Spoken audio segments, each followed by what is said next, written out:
Think Valentine's Day is all about roses and romance? Think again. Centuries before chocolates and cards, people were covered in blood, celebrating love with whips. Today, we've been sold a soft, sparkly version of Valentine's Day. We exchange flowers, chocolates, and carefully written cards. It's a multi-billion-dollar industry built on expressing affection. But the truth? It began as Lupercalia, a wild, bloody Roman ritual held every February. It was a festival where priests sacrificed goats, then ran through the streets, striking women with bloody thongs to purify them for fertility. Yes, really. This wasn't about finding a soulmate. It was about ancient rituals, purification, and appeasing the gods. It's a far cry from a candlelit dinner, isn't it? So how did we get from blood-soaked hides to heart-shaped boxes? Let's unravel the bizarre and fascinating history of how a brutal pagan festival transformed into the day of love we know today. First, let's talk about the original party, Lupercalia. This ancient festival was celebrated in Rome every February 15th, dating back to at least the 6th century BCE. It was dedicated to Lupercus, an ancient god of shepherds and fertility, sometimes associated with the Greek god Pan. The festival began in a sacred cave called the Lupercal, believed to be where the mythical founders of Rome, Romulus and Remus, were suckled by a she-wolf. Inside the cave, priests known as the Luperci would sacrifice a goat and a dog. Then, two young, noble priests would be touched on the forehead with the bloody sacrificial knife, and then have the blood wiped away with wool soaked in milk, after which they were expected to laugh. This was just the beginning. After the sacrifice, the priests would cut strips from the hide of the sacrificed goat. These strips were called Februa, which means instruments of purification. Then, dressed only in loincloths made from the same goatskin, they would run through the streets of Rome, playfully slapping anyone they met, especially women, with these bloody thongs. Far from being horrified, Roman women often welcomed the blows.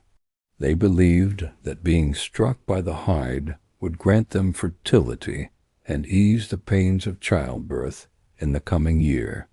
It was a public spectacle, chaotic, loud, and deeply rooted in ancient beliefs about cleansing evil spirits and ensuring the health and fertility of the city and its people. There were no cards, no chocolates, just a raw, primal ritual meant to kickstart the spring season.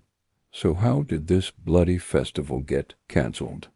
Enter Pope Gelasius I. By the late 5th century, the Roman Empire had officially become Christian, but old pagan traditions like Lupercalia died hard.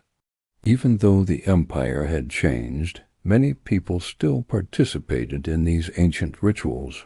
Pope Gelasius, who reigned from 492 to 496 AD, was not a fan. He saw Lupercalia as a superstitious and un-Christian practice. In a long letter, he condemned the festival, mocking its participants and arguing that it didn't actually bring about the fertility it promised. He was determined to stamp it out. Around 496 AD, he officially banned Lupercalia. To replace it, he established the feast of St. Valentine on February 14th. Now, there were several Christian martyrs named Valentine, and it's not entirely clear which one he was honoring. But the key thing to understand is that his primary goal wasn't to create a day for lovers. His move was a strategic one, to Christianize a popular pagan holiday. By placing a Christian feast day right next to the old pagan festival date, he hoped to redirect people's focus and slowly erase the memory of Lupercalia. It was a classic move by the early church. If you can't beat M, replace M. So for centuries, February 14th was just another saint's day on the church calendar, with no particular connection to romantic love at all. So when did the romance actually start? For that, we need to fast forward almost 1,000 years to the Middle Ages. The transformation of St. Valentine's Day into a day of love is largely credited to the English poet Geoffrey Chaucer in the late 1300s. In his poem, Parliament of Fowls, written to honor the engagement of King Richard II, Chaucer wrote a line that linked Valentine's Day with lovebirds. He described how birds choose their mates on St. Valentine's Day. This was one of the first times, if not the first, that Valentine's Day was explicitly associated with romantic love in literature. This idea caught on among the European nobility.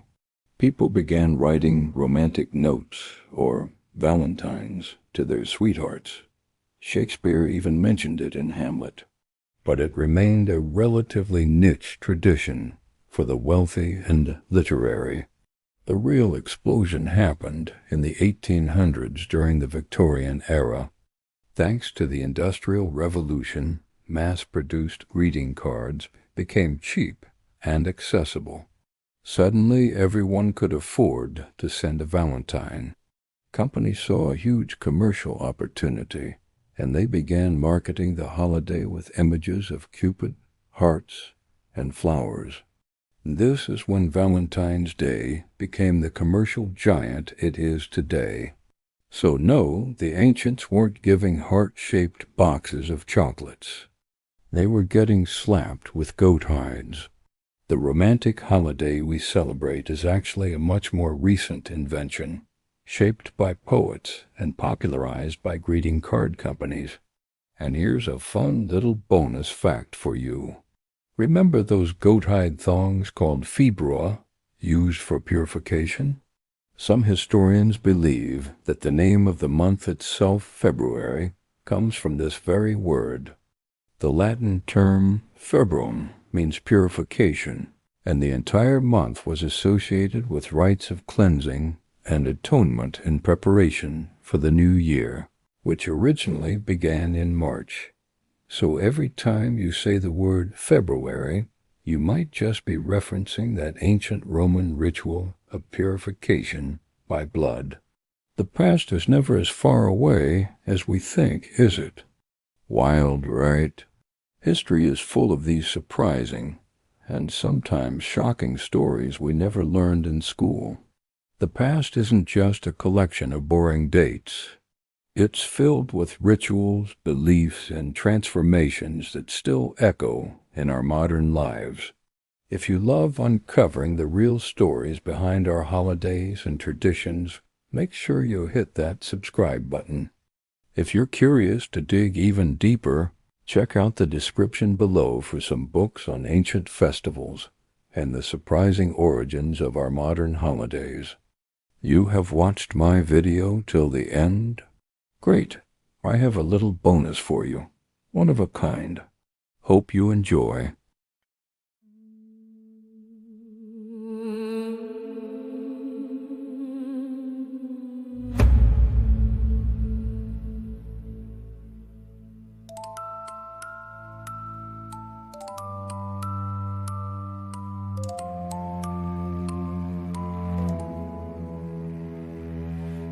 Cold cave where the wolf cubs nursed, blood on the knife, alive through thirst. Goat hide strips on the sacred floor, Februa whispers through Rome's old bowl.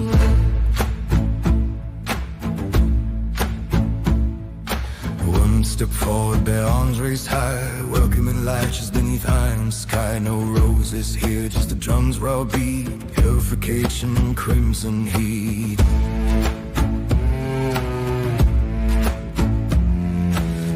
When red were the priest's now raised, skin against skin in a sacred chase. The sin for lovers is for the land. A bloody promise from God's own hand. From Februa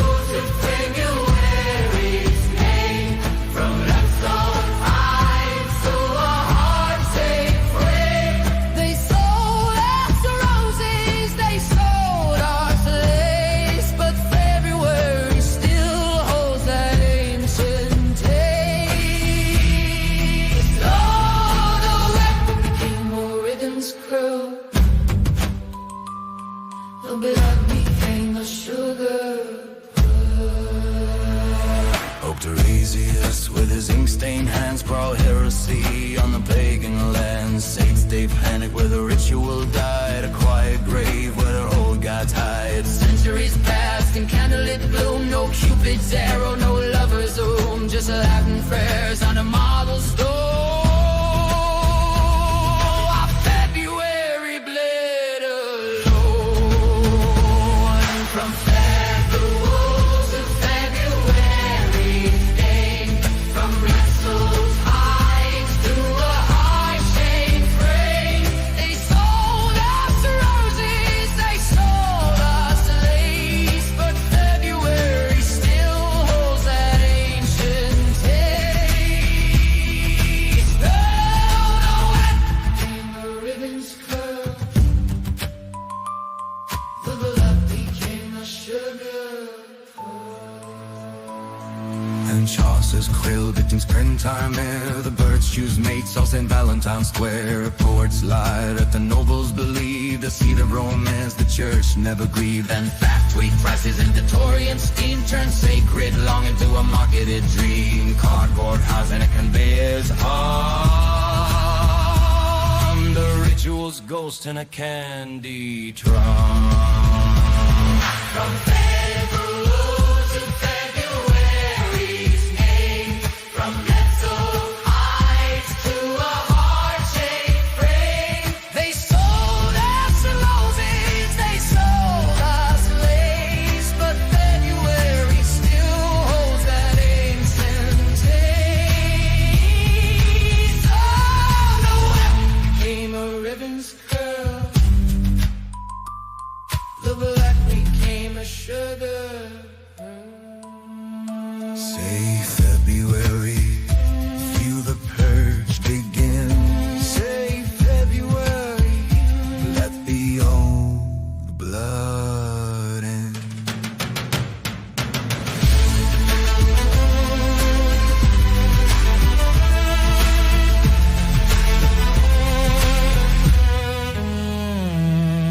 Lupercalia, still breathing.